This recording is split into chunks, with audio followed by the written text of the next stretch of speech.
Hello everyone, I'm Isabelle Santenac, the EY Global Insurance Leader.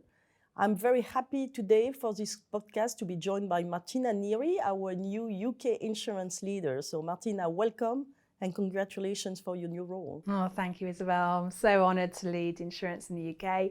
It's really a dream job for me, such a fantastic practice, and really honoured to come and join you today and talk about this research. So thanks, Isabelle. And I have also the pleasure to welcome Jill Hitchen, who is an EY Technology Consulting Leader with more than 20 years experience in the life and pension industry. So Jill, welcome. Absolutely delighted to be here with you both. Technology is revolutionising our industry, so I'm really excited to be part of that at the moment.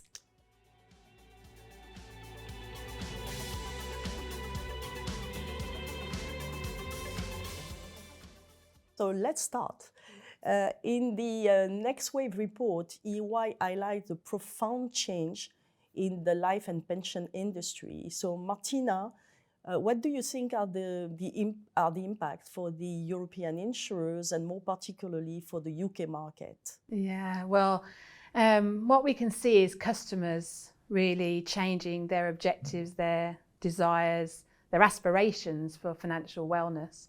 And I think the profound change is who they're looking to solve those problems and achieve those outcomes, and how they're looking to do it. So how they're looking to save for retirement, how they're looking to protect for illness and poor health, and also the synergy between mental health, financial health and wellness that's really come together for customers, and they don't see that separately. So that's really the profound change. And there's something in the report that really resonated with me is, we've called this industry the same name for 200 years since it started. And the report said, well, maybe as an industry in 2030, we should be more thinking of ourselves as financial solutions for better living, not about death. And I really enjoyed that in the report. And it's very interesting and confirming what people want now from the industry. Yes, and Jill, how do you think technology can also drive the changes needed? I think it's a key enabler. It's key to adding value to the business and to profitability, but also from an interactive perspective. Technology is at the heart of the CEO agenda. They want technology to enable the customers to be able to interact better with them. So actually customers are looking now for different ways to interact with insurers, not the traditional ways. And digital, customer-centric journeys are key.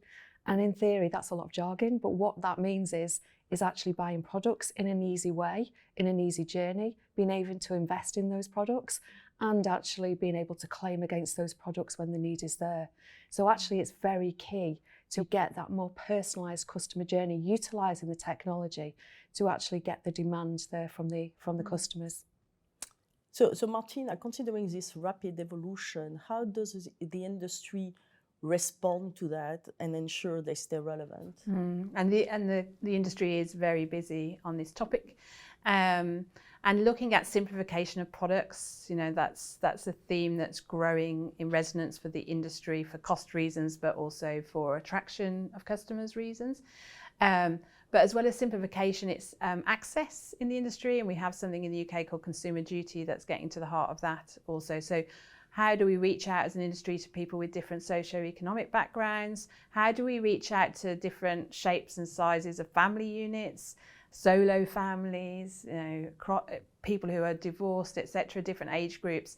So that access, that relevance in the industry is really, really important to engage on a broader basis. And we shouldn't forget brokers and advisors. So in the industry, if we want to attract this broader base and different groups, some of them, when they're joining this journey with their provider, won't have much in the way of assets. So how do we incentivize brokers and advisors to start them on their journey through their lifetime with their provider? I think I was going to add to that simplification is key from a technology perspective as well. Simplification, removing some of the tech debt, tech risk in your environment, simplifying that to the simplified products and offerings and client centricity will enable companies to be able to invest better in the technology that then adds the value to consumers, which will allow a better range of propositions out there to meet their needs, rather than very, at the moment, complex estates, which actually include a lot of old technology in there. Yeah, I fully agree with that. And in my role, I have the pleasure to meet with a lot of executives across the globe, and I think everyone is looking for innovation, and we see a lot of innovation, in particular in Asia, but also everyone is thinking about ecosystems, because what you described is that the proposition from the insurance industry needs to be broader than it is today, and the industry cannot provide by themselves all those products.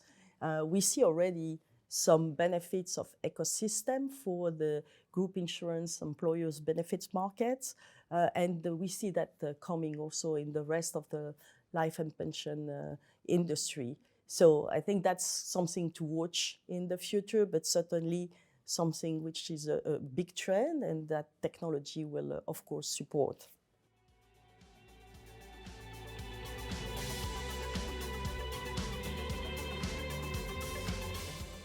So it has always been difficult to talk about preparing retirement with people younger than 40 years old. And today it's absolutely critical, considering the lack of sustainable solutions proposed by most of the governments, that our youngest people start to think about their retirement early in their life. So Martina, how do you think the industry should approach better this generation? Well, I think one thing it can do is look internationally, what's happening internationally. But certainly for younger generations, micro policies that follow your life. And of course, there's other reasons to accumulate assets before your retirement. And as retirement goes longer and longer, and actually maybe some people are going to continue to work part-time in retirement, that sort of full stop at 65 doesn't really exist anymore. So micro policies that develop, that you can change, you can adapt, to Jill's point, you can personalize through your life is really key for the attraction, not just of the younger generation, but people in their 50s and 60s too, who aren't just going to put their feet up in 5 years' time. So I think that's a really good point, that at the moment we have traditionally not had that customer contact on a regular basis throughout their life stages. It's always been when there's an event, which isn't generally particularly a good event sometimes. So actually picking up on that and actually having more customer contact, growing the customer relationship is really key. And actually you can do that through the data you collect on the customer and personalising it more and providing more nudges. I mean, Martina picks up on a great point. Retirement is not what it was. Workplace is not what it was. The gig economy, casual working, is a lot more prevalent across the globe now.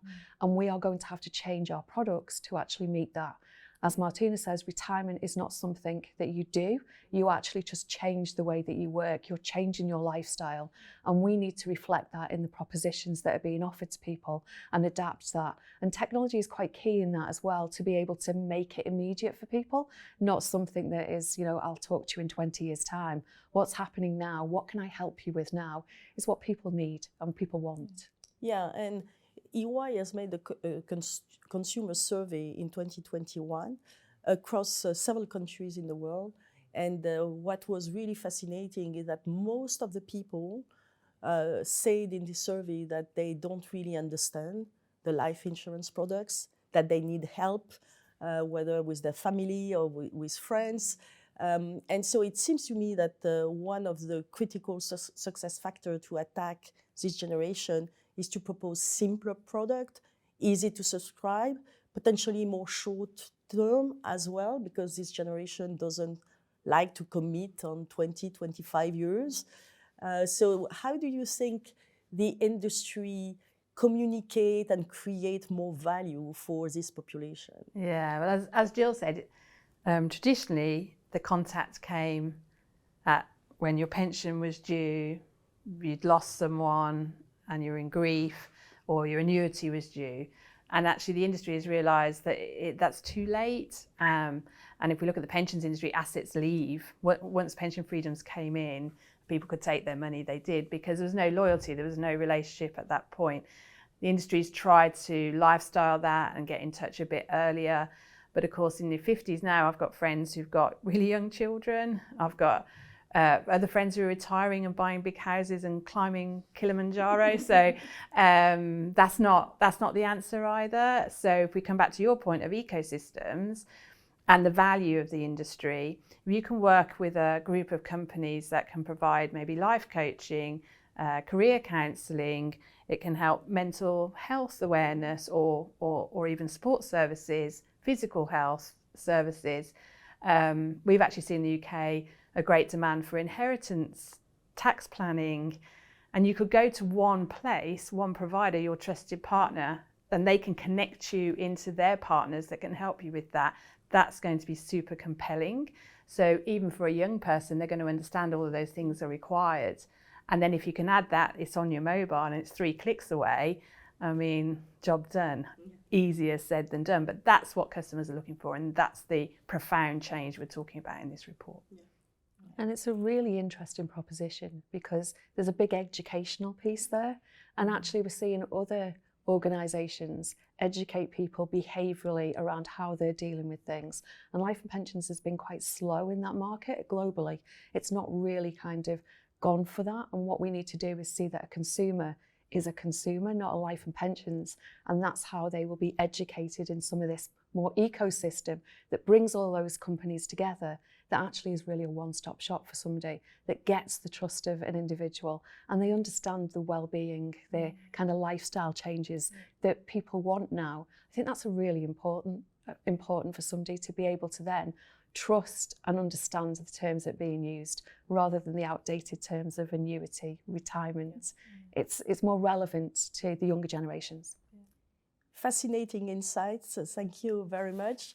In the report, EY believes that in the next decade, the traditional life insurance industry will not be relevant anymore. So I think with what we just discussed, there is a lot of room for improving the proposition, the value to the customer, but also how to engage to the customer, how to educate more, how to be part of a broader ecosystem to ensure that the industry can meet the needs of the customers across their life. And you both mentioned how life is different today than it was before.